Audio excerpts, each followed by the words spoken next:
আসসালামু আলাইকুম ওরহমতুল্লাহি ওবারাকাতুহ। মালয়েশিয়ান ভাষায় আরও একটি নতুন ভিডিওতে আপনাকে স্বাগত জানাচ্ছি, যে যেখান থেকে ভিডিওটি দেখছেন। আমার আমার এই শব্দর মালয় অর্থ হচ্ছে সায়া পুঞ্জাক। আমাদের এর মালয় অর্থ হচ্ছে কিতা পুঞ্জাক। আমার হচ্ছে সায়া পুঞ্জাক এবং আমাদের হচ্ছে কিতা পুঞ্জাক। ওকে, আমাদের কিতা পুঞ্জাক, এটা হচ্ছে আমাদের। তারপর হচ্ছে আমি। যদি বলেন আমি, তাহলে বলবেন সায়ে। আমি সায়ে। আমাদের কিতা পুঞ্জাক। তোমার আওয়াক পুঞ্জাক। তোমার আওয়াক পুঞ্জাক। আজকের ভিডিওটা আমি বেশি লম্বা করব না, তবে ভিডিওটা 4 মিনিটের। এই 4 মিনিটের ভিডিও থেকে আমি আশা করি আপনারা অনেক কিছু শিখতে পারবেন, বিশেষ করে যারা নতুন আছে। তারপর হচ্ছে তুমি। তুমি শব্দের মালয় অর্থ হচ্ছে আওয়াক। তুমি শব্দের মালয় অর্থ হচ্ছে আওয়াক। ওকে, তারপর হচ্ছে তোমার প্রতি। তোমার প্রতি, পাডা আওয়াক। পাডা আওয়াক, সরি, এখানে প্রতি বোঝানো হয়েছে পাডা বলে। পাডা, প্রতি, আওয়াক, তোমার।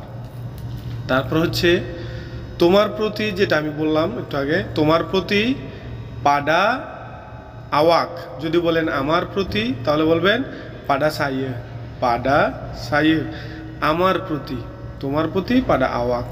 ওকে, তারপর হচ্ছে তাহার। তাহার এর মালয় অর্থ হচ্ছে ডিয়া পুঞ্জাক। ডিয়া পুঞ্জাক, তাহার। তাহার বলতে হবে ডিয়া পুঞ্জাক। ওকে, তারপর হচ্ছে তাহাদের।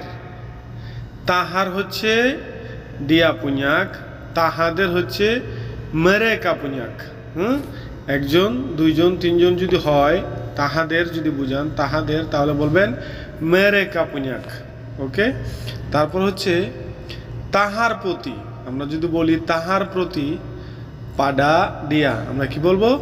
পাডা ডিয়া, যার অর্থ হচ্ছে তাহার প্রতি।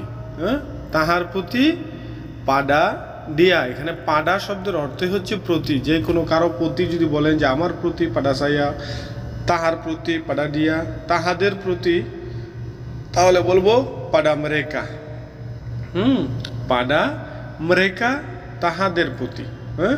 এখানে প্রতিটা এই জন্য আমি বুঝাই, কারণ আমরা যখন কথা বলি, কোনো প্রফেশনাল লেভেলের কথা যদি আমরা বলতে চাই প্রফেশনালভাবে, তাহলে এই প্রতি, এই শব্দগুলো আমাদের প্রয়োজন পড়ে। জিজ্ঞেস করা, কাউকে যদি কোনো কিছু, কোনো ব্যাপারে জিজ্ঞাসা করা হয়, তাহলে এটার মালয় অর্থ হচ্ছে তানিয়া। তানিয়া, তানিয়া হচ্ছে জিজ্ঞাসা করা। যদি বলেন তাকে জিজ্ঞাসা করেন, তাহলে বলবেন তানিয়া ডিয়া। তানিয়া ডিয়া, তাহাকে জিজ্ঞাসা করেন। দাওয়াত দেওয়া। দাওয়াত দেওয়াকে মালয়েশিয়ান ভাষায় বলা হয় পেস্তা। কি বলা হয়? পেস্তা। পেস্তা হচ্ছে দাওয়াত দেওয়া বা দাওয়াত করাকে পেস্তা বলা হয়। অপমান করা। অপমান করাকে কি বলা হয়? পেং হিনা আন। পেং হিনা আন হচ্ছে অপমান করা। যেরকম আমরা যখন কাউকে কথা বলি অপমান সহিত, এটাকে বলা হয় পেং হিনা আন। ধন্যবাদ সবাইকে, টাটা।